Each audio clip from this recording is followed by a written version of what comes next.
je suis Patrick Charvet, chef de cuisine au Hayat Madeleine. Je vais vous dire quelques mots sur mon parcours. J'ai fait une école hôtelière classique, BEP, CAP, Bac Pro de cuisine. Ensuite, j'ai voulu faire de la cuisine parce que j'aimais voyager et j'aimais cuisiner. Donc tout de suite, la notion de voyage était essentielle dans mon parcours. Pour cela, je suis parti en Angleterre après mes études françaises pour continuer des études et pour parler anglais. Après cela, j'ai tout de suite enchaîné sur des maisons étoilées, puisque pour moi la cuisine c'était avant tout un peu comme la haute couture, une notion de délicatesse et d'apprentissage très méticuleux des choses.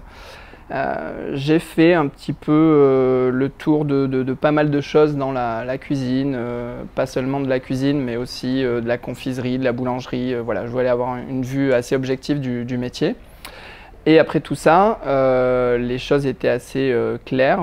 J'ai fait des maisons étoilées, 1, 2, 3 étoiles, comme j'ai fini chez Guy Martin au Grand Véfour, chez Gérard Vier au Trianon Palace.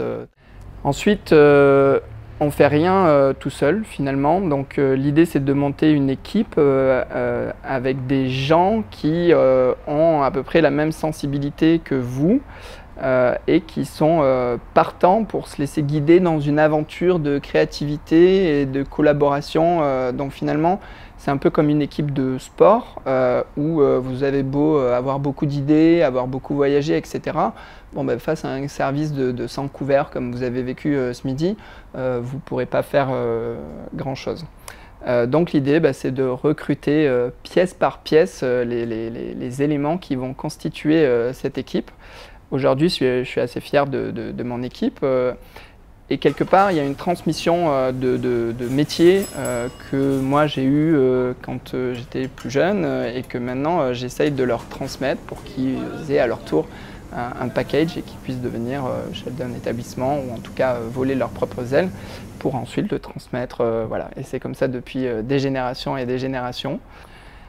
Concernant les voyages, ça a été une partie très importante dans ma carrière. Après avoir fait toutes ces maisons étoilées, je me suis dit c'est super, mais finalement qu'est-ce qui se passe ailleurs? On a une planète magnifique avec des sensibilités complètement différentes, des produits complètement différents, des façons de voir les choses complètement différentes. Donc l'idée c'était de faire dans chaque pays un grand chef étoilé expatrié pour la plupart du temps et du street food pur et dur. Après tout ça, j'avais dans mes valises assez de palettes de jeux, d'ingrédients, de textures, d'arômes, de parfums pour pouvoir commencer à jouer librement.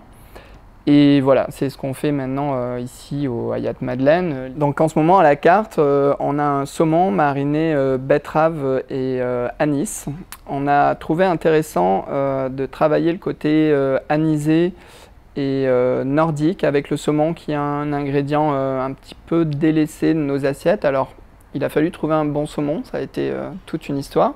On est allé chercher ça en Écosse dans une petite ferme qui s'appelle Westeros, où ils nourrissent les saumons déjà avec des produits nobles. Puis on est allé sur une pièce de bœuf qui est le paleron, mais alors qui pour le coup va être goûteuse, mais qui va être hyper tendre. Et là-dessus, on a travaillé cette recette d'algues jusqu'à ce qu'on arrive à quelque chose d'hyper cohérent.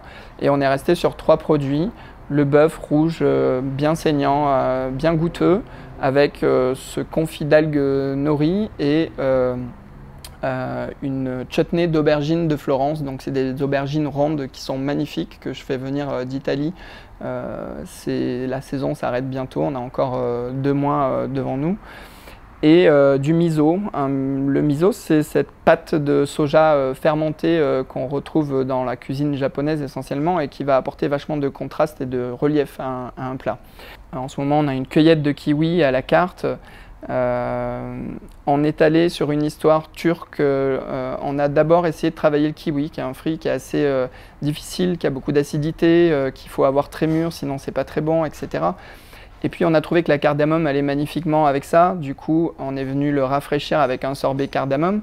Et comme en Turquie, un des assemblages très connus, c'est le café cardamome, qui est quelque chose de magnifique. On s'est dit, tiens, on va oser, on va essayer. Et on a fait une huile de café grillé où on vient mettre quelques gouttes sur cette cueillette de fruits d'automne, kiwi, prune, reine Claude et ce sorbet cardamome. Donc voilà, sans prétention aucune, on vous invite à venir au Hayat Madeleine pour essayer de vous faire voyager un petit peu autour de produits de saison hyper sélectionnés avec des petites histoires derrière et puis un tarif pour le coup très abordable et un service hyper attentionné.